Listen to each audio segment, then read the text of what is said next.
was connected before. Yeah, it's connected now. All right. So, first thing I wanted to do was say Happy Mother's Day to my mother, Patricia Spence, to my mother-in-law, Doris Mason, who just came up for a week to take care of the kids while my wife and I actually went on our first honeymoon after 15 years of marriage. And I wanted to say Happy Mother's Day to Sean.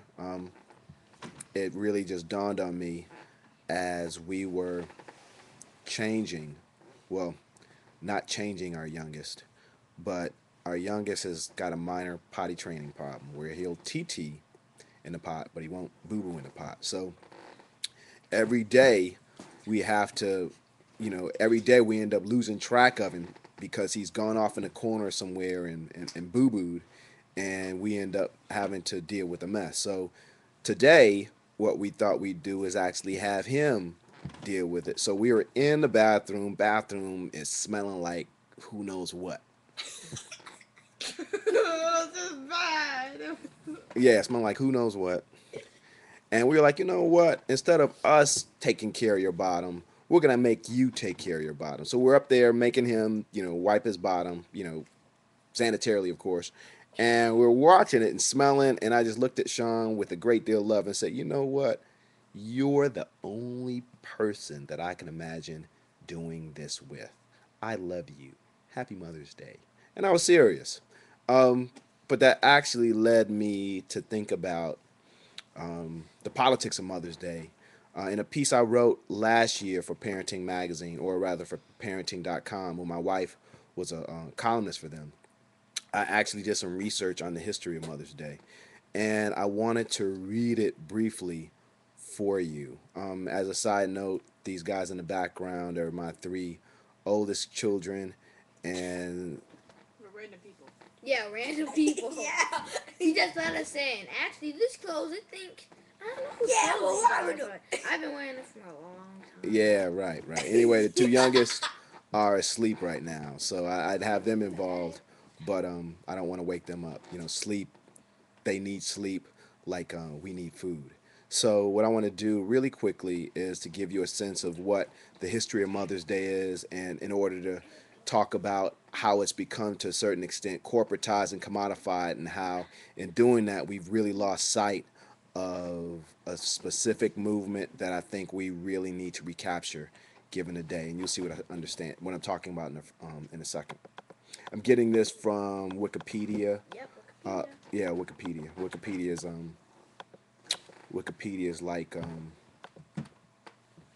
is like water in the desert in some days.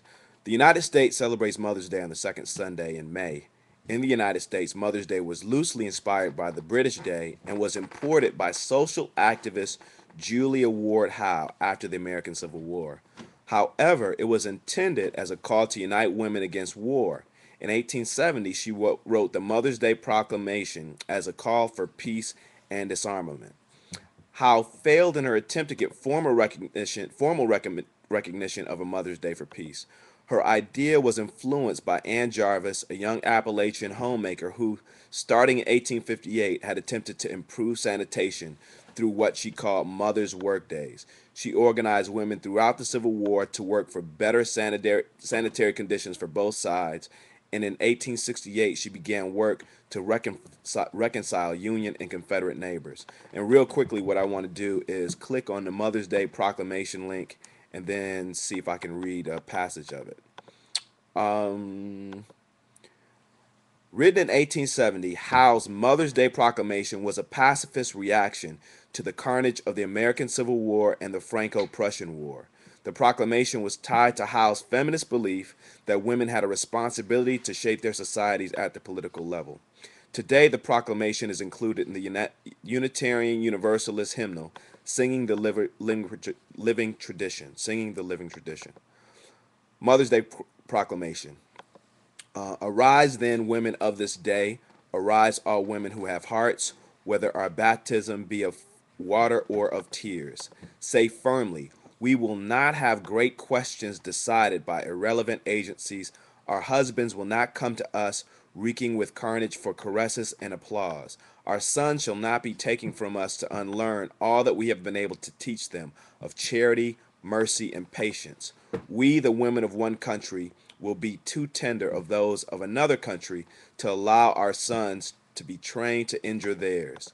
From the bosom of the devastated earth, a voice goes up with our own. It says, disarm, disarm. The sword of murder is not the balance of justice. Blood does not wipe out dishonor, nor violence indicate possession. As men have often forsaken the plow and the anvil at the summons of war, let women now leave all that may be left of home for a great and earnest day of council.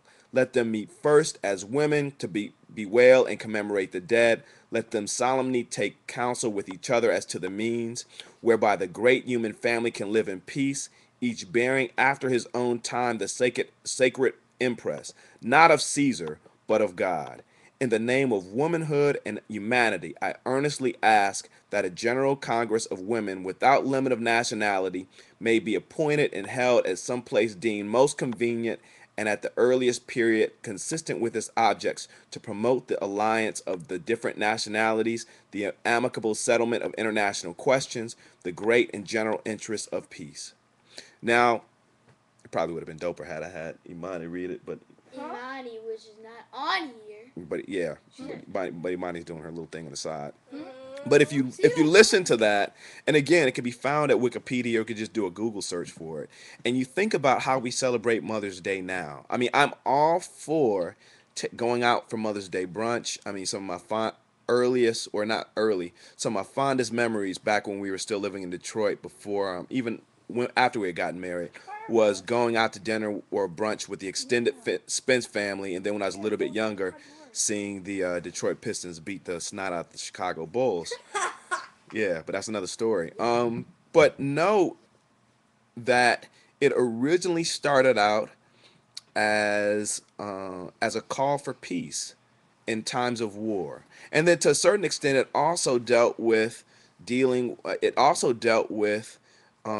politics of health, in as much as Ann Jarvis, I believe her name was really interested in improving sanitation conditions. Now, given what we're dealing with now as families, what's so funny? He just put his button and wrapped it around my hair. Goose. See what I had to deal with? Given what we're dealing with now as families, I mean, in Detroit, in a small town outside of Detroit, gas just went up to $4 a gallon. I just read a story today talking about how a number of storage companies, the number of auctions that are held at storage places is significantly increasing because the people who formerly couldn't pay mortgage and had to store their stuff in places in order to deal with being foreclosed on, they can't even pay the rent for their storage facilities now. So, I mean, they're really out of luck in a number of different ways. And then, of course, we have the current war in Iraq that every day claims the lives of Americans and Iraqi men, women, and children. I think it's high time that in the process of beginning to master political speech again, that we reclaim holidays like Mother's Day and use them for what was intended, or for what they were intended to be. In this case, it means that black and white middle class families and working class families alike should really begin to think about the types of burdens that are placed upon women and upon mothers, particularly in a context of economic collapse. I think that, there are a number of different resources I point you guys to. I actually have on my own website, blacksmith.com, blacksmythe.com/blog. I have a really nice lecture on the coming collapse of the black middle class family that should lead to some thought and some solutions. And on that happy note, I really want to wish all mothers out there happy Mother's Day. Again, specifically my own mother, my Patricia Spence, my mother-in-law Doris Mason, and my beautiful and loving wife Sean Spence. Do you guys want to close it out? Got 20 seconds left. Happy Mother's Day, everybody! Happy Mother's Day! Happy Mother's Day. 15 more seconds. 14, 13, 12, 11, 10, 9, 8, 6, 5, 4, 4. Oh my gosh.